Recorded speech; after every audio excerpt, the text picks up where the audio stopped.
Hello നമസ്കാരം.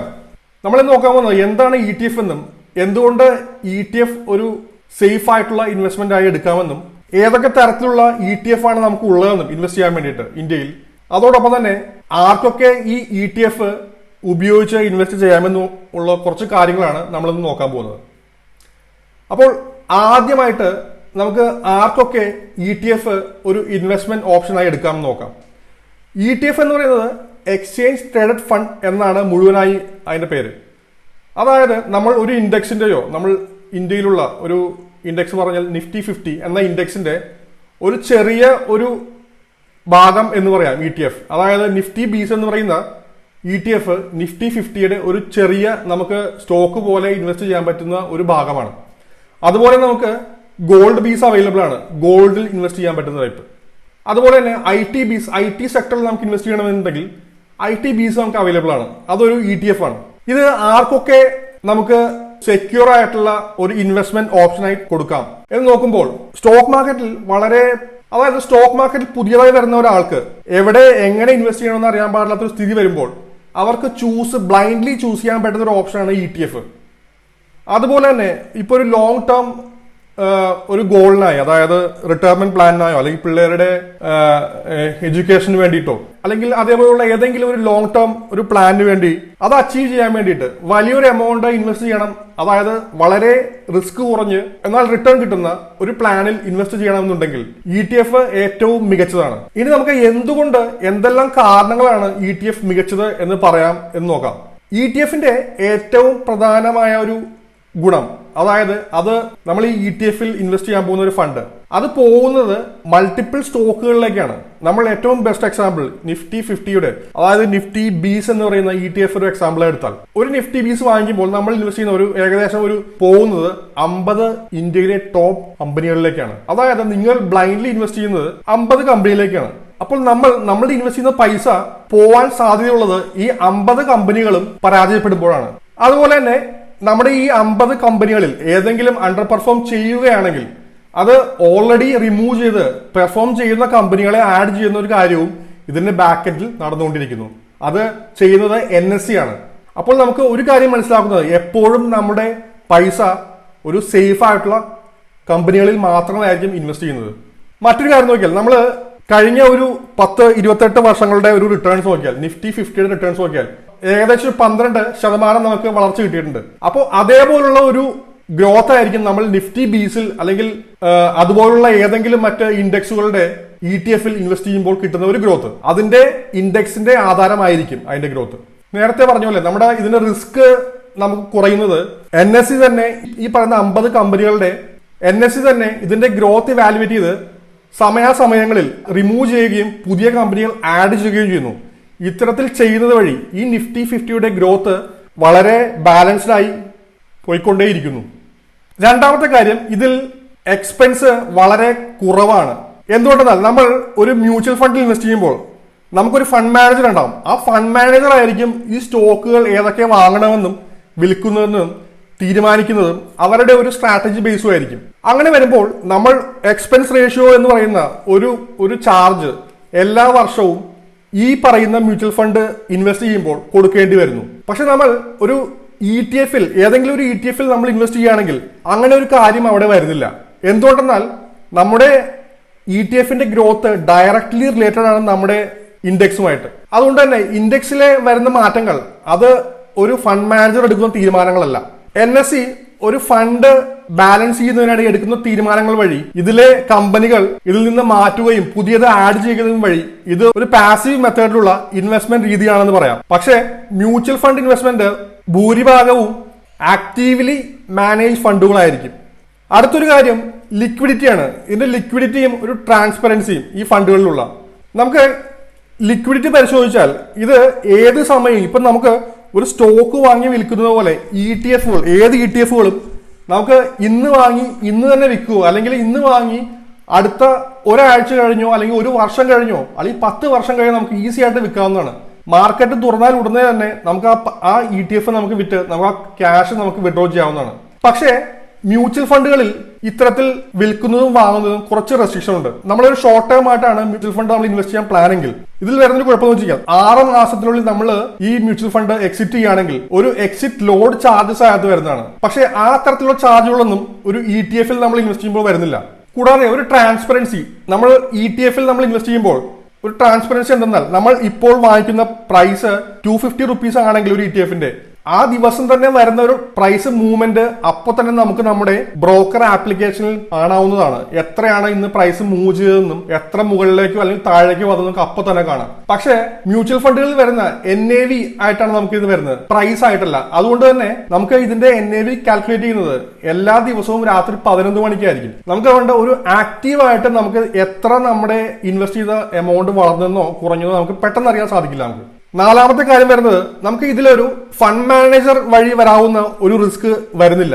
എന്തുകൊണ്ടെന്നാൽ നമ്മൾ ഇൻവെസ്റ്റ് ചെയ്യുന്ന ഈ ETF ഒരു പാസീവ് ആയിട്ടുള്ള ഒരു മെത്തേഡിലേക്കാണ് ഇൻവെസ്റ്റ് ആവുന്നത്. നമ്മുടെ ETF ഞാൻ പറഞ്ഞല്ലോ, നമ്മുടെ എല്ലാ ETFകളും ഒരു ഇൻഡെക്സിനെ ആധാരമായിരിക്കും ഇരിക്കുന്നത്. അപ്പോൾ ആ ഇൻഡെക്സിൽ വരുന്ന മാറ്റങ്ങൾ മാത്രമേ ഇതിൽ റിഫ്ലക്ട് ആവുന്നുള്ളൂ. അതുകൊണ്ട് തന്നെ ഇതിൽ പെട്ടെന്ന് വരുന്ന ഒരു ചേഞ്ചസോ ഒന്നും നമുക്ക് അഫക്റ്റ് ആവുന്നില്ല.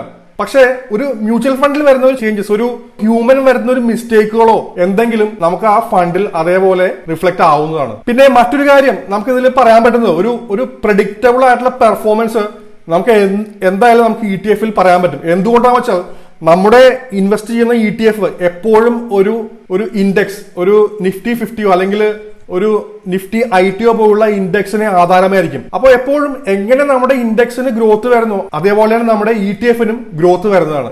പക്ഷേ മ്യൂച്വൽ ഫണ്ടിൽ എപ്പോഴും പല സെക്ടറുകളിൽ നിന്നുള്ള പല സ്റ്റോക്കുകളായിരിക്കും വരുന്നത്. അതുകൊണ്ട് തന്നെ നമുക്ക് എപ്പോഴും ഒരു പെർഫോമൻസ് പ്രെഡിക്റ്റ് ചെയ്യാൻ പറ്റുന്നില്ല. അഞ്ചാമത്തെ കാര്യം, ഇത് എങ്ങനെ ETF എങ്ങനെ ഒരു സേഫ് ആൻഡ് സെക്യൂർ ഒരു ഇൻസ്ട്രുമെന്റ് ഓപ്ഷൻ ആവുന്നു. ഇന്ത്യയിലെ മറ്റേ എല്ലാ ഇൻവെസ്റ്റ്മെന്റ് ഓപ്ഷനുകളുടെ റെഗുലേറ്ററായ സെബി തന്നെയാണ് ETF-ഉം റെഗുലേറ്റ് ചെയ്യുന്നത്. അതുകൊണ്ട് തന്നെ ഇത് മറ്റ് ഏത് ഇൻസ്ട്രുമെന്റ് പോലെ തന്നെ മ്യൂച്വൽ ഫണ്ടോ അല്ലെങ്കിൽ സ്റ്റോക്കുകൾ പോലെ തന്നെ ഒരു സേഫ് ആയ മെത്തേഡ് തന്നെയാണ്. ETF-കൾ എപ്പോഴും ഒരു ഇൻഡിപെൻഡന്റ് ട്രസ്റ്റുകളുടെ അടിയിലായിരിക്കും. അതുകൊണ്ട് തന്നെ ഒരു കമ്പനി ഓൺ ചെയ്യുന്ന ഒരു റിസ്കുകളൊന്നും അവിടെ വരുന്നില്ല. ആറാമതായി, ഇത് എന്തുകൊണ്ട് ഒരു ലോങ് ടേം വെൽത്ത് ക്രിയേഷനായി നമുക്ക് ഉപയോഗിക്കാമെന്ന് നോക്കാം. ഏറ്റവും പ്രധാന കാര്യം, നമുക്കിത് ഒരു SIP മോഡൽ, ഒരു സിസ്റ്റമാറ്റിക് ഇൻവെസ്റ്റ്മെന്റ് മോഡൽ എന്ന രീതിയിൽ നമുക്ക് ഇൻവെസ്റ്റ് ചെയ്ത് പോകാൻ പറ്റുന്ന ഒരു ഇൻസ്ട്രുമെന്റ് ആണ്. ഞാൻ മുന്നേ പറഞ്ഞ പോലെ നമുക്ക് ഇതൊരു SIP പ്ലാനായി ഉപയോഗിക്കുകയും അതോടൊപ്പം തന്നെ ഒരു റിട്ടയർമെന്റ് പ്ലാനിന് വേണ്ടിയോ അല്ലെങ്കിൽ ഒരു കുട്ടികളുടെ എഡ്യൂക്കേഷൻ ഫണ്ടിന് വേണ്ടിയോ ഇത് ഉപയോഗിച്ച് നമുക്ക് ഒരു ദീർഘകാലത്തേക്ക് വലിയൊരു എമൗണ്ട് റിട്ടേൺസ് കിട്ടുന്നതിനായി നമുക്ക് ഇൻവെസ്റ്റ് ചെയ്യാവുന്നതാണ്. ഏഴാമതായി, ഇതിനൊരു ടാക്സ് എഫിഷ്യൻസി നോക്കിയാൽ നമ്മളൊരു ദീർഘകാലത്തേക്ക് ETF നമ്മൾ ഇൻവെസ്റ്റ് ചെയ്യാൻ പ്ലാൻ ഉണ്ടെങ്കിൽ ഇതിന്റെ ക്യാപിറ്റൽ ഗെയിൻസ് വരുന്നത് മ്യൂച്വൽ ഫണ്ടുകളെ പോലെ തന്നെയാണ്. അടുത്ത നമുക്ക് ETF-ഉം മ്യൂച്വൽ ഫണ്ടും തമ്മിലുള്ള ഡിഫറൻസസ് എന്തൊക്കെയാണെന്ന് നോക്കാം. ഇൻവെസ്റ്റ്മെന്റ് മോഡ്, ഇത് ഇൻവെസ്റ്റ്മെന്റ് മോഡ് വരുമ്പോൾ ഇതിൽ ETF-ൽ വരുന്നത് ഡയറക്റ്റ് ഒരു സ്റ്റോക്ക് പോലെ തന്നെ നമുക്ക് ഇൻവെസ്റ്റ് ചെയ്യാൻ പറ്റുന്ന രീതിയാണ്. പക്ഷേ മ്യൂച്വൽ ഫണ്ടിൽ വരുമ്പോൾ അത് NAV ബേസ്ഡ് ആണ്. നമുക്ക് ഞാൻ നേരത്തെ പറഞ്ഞ പോലെ നമുക്ക് NAV അറിയാൻ കഴിയുന്നത്, NAV വാല്യൂ അറിയാൻ കഴിയുന്നത് എൻഡ് ഓഫ് ദ ഡേ, അതായത് ഒരു 11 മണിക്ക് ശേഷമാണ്. എക്സ്പെൻസ് റേഷ്യോ നോക്കിയാൽ നമുക്ക് ETF-ല് എക്സ്പെൻസ് റേഷ്യോ ഇല്ല.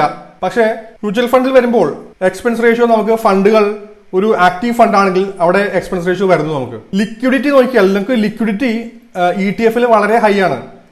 പക്ഷേ മ്യൂച്വൽ ഫണ്ടിൽ വരുമ്പോൾ നമുക്ക് ഇൻവെസ്റ്റ് ചെയ്യണമെന്ന് വെച്ചാൽ നമുക്ക് ഇന്നിപ്പോൾ ഇൻവെസ്റ്റ് ചെയ്താൽ, ഞാൻ കുറെ കാര്യങ്ങൾ പറഞ്ഞു നേരത്തെ, ഇന്ന് ഇൻവെസ്റ്റ് ചെയ്യണമെങ്കിൽ നമ്മൾ ഇൻവെസ്റ്റ് ചെയ്ത എമൗണ്ടിന്റെ NAV നമുക്ക് റിഫ്ലക്ട് ആവുന്നത് എൻഡ് ഓഫ് ദ ഡേ 11 മണിക്കാണ്. അതുപോലെ തന്നെ നമുക്കിപ്പോൾ ഈ ഇൻവെസ്റ്റ് ചെയ്ത ഫണ്ട് നമുക്കൊരു 6 മാസത്തിനുള്ളൂ അല്ലെങ്കിൽ അതിന്റെ മ്യൂച്വൽ ഫണ്ടിന്റെ പ്ലാൻ അനുസരിച്ച് ഒരു എക്സിറ്റ് ചാർജസ് ഉണ്ടെങ്കിൽ നമുക്ക് ആ എക്സിറ്റ് നമ്മൾ ഏർലി എക്സിറ്റ് ചെയ്യുമ്പോൾ ഒരു 6 മാസത്തിന് മുന്നേ ആണെങ്കിൽ നമുക്ക് അതിന് ചാർജും വരുന്നതാണ്. ഇതൊന്നും നമുക്ക് ETF-ൽ വരുന്നില്ല. അടുത്തത് ഫണ്ട് മാനേജ്മെന്റ്. ഫണ്ട് മാനേജ്മെന്റ് ETF-ൽ വരുന്ന പാസീവ് ആയിട്ടാണ്. നമ്മൾ ഒരു ഇൻഡെക്സ് ബേസ്ഡ് ആയിട്ടുള്ള ഒരു ഫണ്ടിലാണ് നമ്മൾ ഇൻവെസ്റ്റ് ചെയ്യുന്നത്. പക്ഷേ മ്യൂച്വൽ ഫണ്ടിൽ വരുമ്പോൾ ഒരു ആക്റ്റീവ് ആയിട്ടുള്ള, അതായത് മോസ്റ്റ്ലി ആക്റ്റീവ് ആയിട്ടുള്ള ഫണ്ട് മാനേജ്മെന്റ് ആണ് മ്യൂച്വൽ ഫണ്ടിൽ നടക്കുന്നത്. അടുത്തത് നമുക്ക് റിസ്ക് ആണ് നോക്കേണ്ടതിൽ. റിസ്ക് നമ്മൾ ETF-ൽ നോക്കുമ്പോൾ വളരെ കുറഞ്ഞ റിസ്ക് ആണ് നമുക്ക് ETF-ൽ വരുന്നത്. നമ്മുടെ റിസ്ക് നമ്മുടെ ഇൻവെസ്റ്റ് ചെയ്തിരിക്കുന്ന ഇൻഡെക്സിന്റെ റിസ്ക് അനുസരിച്ചായിരിക്കും നമ്മുടെ ETF-ൽ വരുന്നത്. പക്ഷേ അതൊരു മ്യൂച്വൽ ഫണ്ട് ആണെങ്കിൽ മ്യൂച്വൽ ഫണ്ടിൽ വരുമ്പോൾ നമ്മുടെ ഒരു മൾട്ടിപ്പിൾ ഫാക്ടേഴ്സ് റിസ്ക് ആയെന്ന് പറയാം നമുക്ക്. ഒന്നാമത്തെ കാര്യം, ഈ ഫണ്ട് മാനേജർ ഒരു വ്യക്തിയാണ്. ഈ വ്യക്തി എടുക്കുന്ന ഏതൊരു തീരുമാനവും ആ ഫണ്ടിന്റെ ഗ്രോത്തിന് ആസ്പദമായിരിക്കും. ഇദ്ദേഹം എടുക്കുന്ന ഏതെങ്കിലും ഒരു തീരുമാനം ശരിയല്ല എങ്കിൽ ആ ഫണ്ടിൽ അത് അതേപോലെ റിഫ്ലക്ട് ചെയ്യും. കൂടാതെ പലതരത്തിലുള്ള സെക്ടറുകളിൽ നിന്നുള്ള സ്റ്റോക്കുകളിലേക്കായിരിക്കും ഈ മ്യൂച്വൽ ഫണ്ടിൽ ഇൻവെസ്റ്റ് ചെയ്യുന്നത്. എന്തുകൊണ്ട് തന്നെ ഏതെങ്കിലും ഒരു സെക്ടറിൽ വരുന്ന ഒരു ബാഡ് ന്യൂസ് ആ സെക്ടറുകളിൽ ഇൻവെസ്റ്റ് ചെയ്യുന്ന സ്റ്റോക്കുകളെ വളരെ സാരമായി ബാധിക്കാനും ചാൻസുകളുണ്ട്. ഇനി നമ്മൾ ടാക്സേഷൻ നോക്കിയാൽ, ടാക്സേഷൻ ETF ഞാൻ നേരത്തെ പറഞ്ഞ പോലെ ഒരു മ്യൂച്വൽ ഫണ്ട് പോലെ തന്നെയുള്ള ടാക്സേഷൻ ആണ്. പക്ഷേ മ്യൂച്വൽ ഫണ്ടിൽ വരുമ്പോൾ ETF വരുന്നതിനേക്കാൾ കുറച്ചും കൂടി ഹയർ ടാക്സേഷൻ ആയിരിക്കും നമുക്ക് അതിൽ വരുന്നത്. അടുത്തതായി ട്രാൻസ്പെറൻസി നോക്കിയാൽ, നമുക്ക് ട്രാൻസ്പെറൻസി ഞാൻ പറഞ്ഞു നേരത്തെ, നമുക്ക് ഇൻസ്റ്റന്റ് ആയിട്ടുള്ള ഒരു അപ്ഡേറ്റ് കിട്ടും നമുക്ക് ETF നമ്മൾ ഇൻവെസ്റ്റ് ചെയ്യുമ്പോൾ. ഇപ്പൊ ഇന്ന് വാങ്ങിയ പ്രൈസ് അന്ന് തന്നെ അതിന്റെ പ്രൈസ് മൂവ്മെന്റ് അനുസരിച്ച് നമ്മുടെ സ്റ്റോക്ക് ബ്രോക്കിംഗ് ആപ്പിൽ നമുക്ക് ലിസ്റ്റ് ആവുന്നു.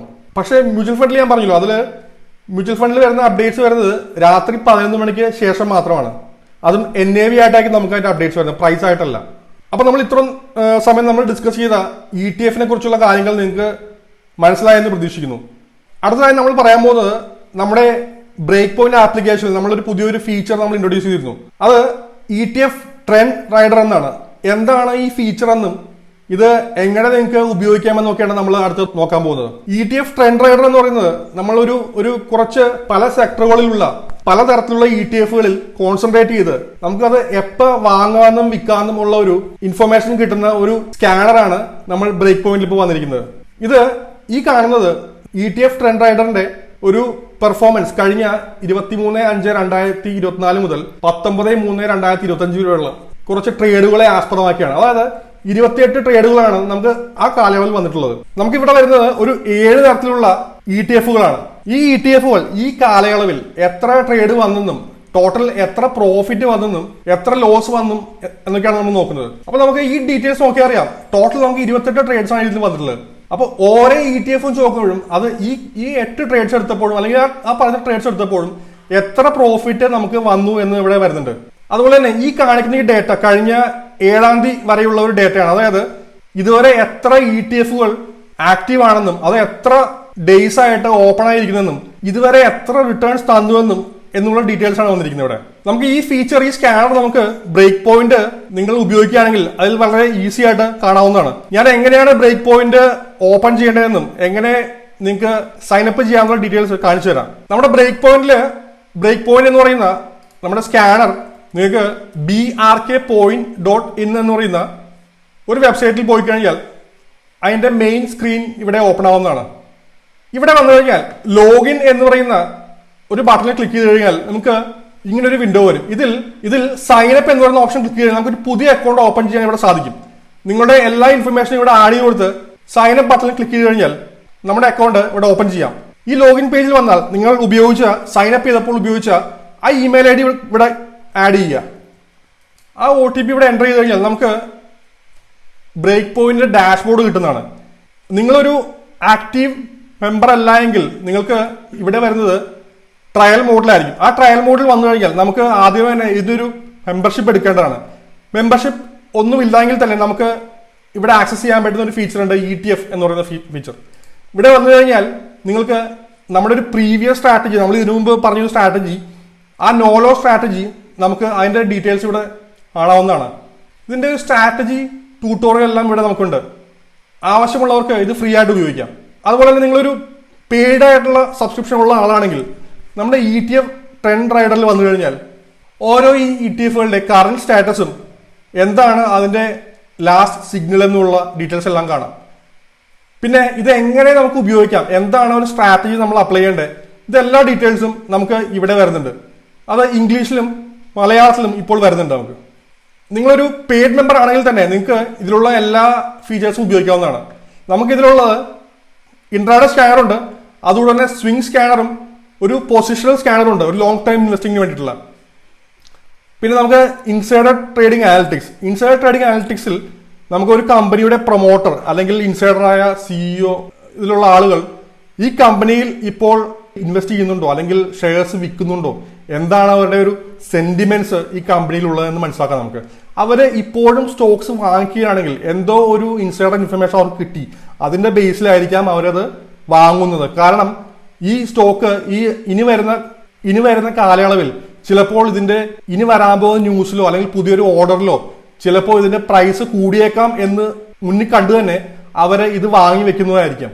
അപ്പോൾ നമുക്ക് ഇത് മനസ്സിലാക്കി അവരുടെ പാത പിന്തുടരാനായി വളരെ നേരത്തെ തന്നെ നമുക്ക് ആ സ്റ്റോക്കിൽ പുതിയ പൊസിഷൻസ് ക്രിയേറ്റ് ചെയ്യാൻ പറ്റും. അതുപോലെ മറ്റൊരു ഫീച്ചറാണ് ഇൻഡെക്സ് ട്രെൻഡ് ഡാഷ്ബോർഡ്. ഇതിൽ നമുക്ക് കറന്റ് നമ്മുടെ ഇൻഡെക്സിന്റെ സ്റ്റേറ്റസ് എന്താണെന്ന് നമുക്കറിയാം വളരെ ഈസി ആയിട്ട്.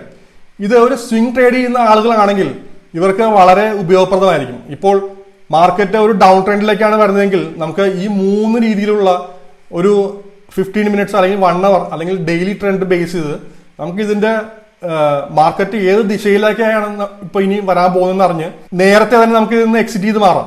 അപ്പോൾ ഇതൊക്കെയാണ് നമ്മുടെ ബ്രേക്ക് പോയിന്റിൽ വരുന്ന ഓപ്ഷൻസ് അല്ലെങ്കിൽ ഫീച്ചേഴ്സ്. അതോടൊപ്പം തന്നെ നമുക്ക് ഒരു പുതിയ ഒരു മെമ്പർ ആണെങ്കിൽ ഇതിൽ സ്കാനർ ഗൈഡിൽ വന്നു കഴിഞ്ഞാൽ തന്നെ ഈ ബ്രേക്ക് പോയിന്റിലുള്ള ഫീച്ചേഴ്സ് എന്തൊക്കെയാണെന്ന് നമ്മളിവിടെ കൊടുത്തിട്ടുണ്ട്. അതായത് നിങ്ങൾക്ക് മലയാളത്തിൽ തന്നെ ഈ വീഡിയോ കാണണമെന്നുണ്ടെങ്കിൽ നമുക്ക് ഇവിടെ വന്നിട്ട് ഇതിന്റെ ഡീറ്റെയിൽസ് എല്ലാം നമുക്ക് കാണാം. ഇത് ക്ലിക്ക് ചെയ്ത് കഴിഞ്ഞാൽ ഇതിന്റെ വീഡിയോ ഓപ്പൺ ആവുന്നതാണ്. അപ്പോൾ നമ്മുടെ ഈ ഇതിൽ ETF ട്രെൻഡ് റൈഡറിനെ കുറിച്ച് നമ്മൾ ഇനി ഫ്യൂച്ചർ വീഡിയോസിൽ ഇതിനെ കൂടുതലായി ഡിസ്കസ് ചെയ്യുന്നതാണ്. അത് എങ്ങനെ ഇത് എഫക്റ്റീവായിട്ട് ഉപയോഗിക്കാമെന്നും ഇതുകൊണ്ടൊരു വെൽത്ത് എങ്ങനെ ക്രിയേറ്റ് ചെയ്യാമെന്നും ഉള്ള കാര്യങ്ങളെക്കുറിച്ച് നമുക്ക് കൂടുതലായി ഡിസ്കസ് ചെയ്യാം. അപ്പോൾ ഇതുവരെ ഡിസ്കസ് ചെയ്ത കാര്യങ്ങളെക്കുറിച്ച് എന്തെങ്കിലും ഡൗട്ട്സ് നിങ്ങൾക്ക് ഉണ്ടെങ്കിൽ ഈ വീഡിയോയ്ക്ക് കമന്റായി എഴുതുക. അപ്പോൾ thank you for watching. Happy investing.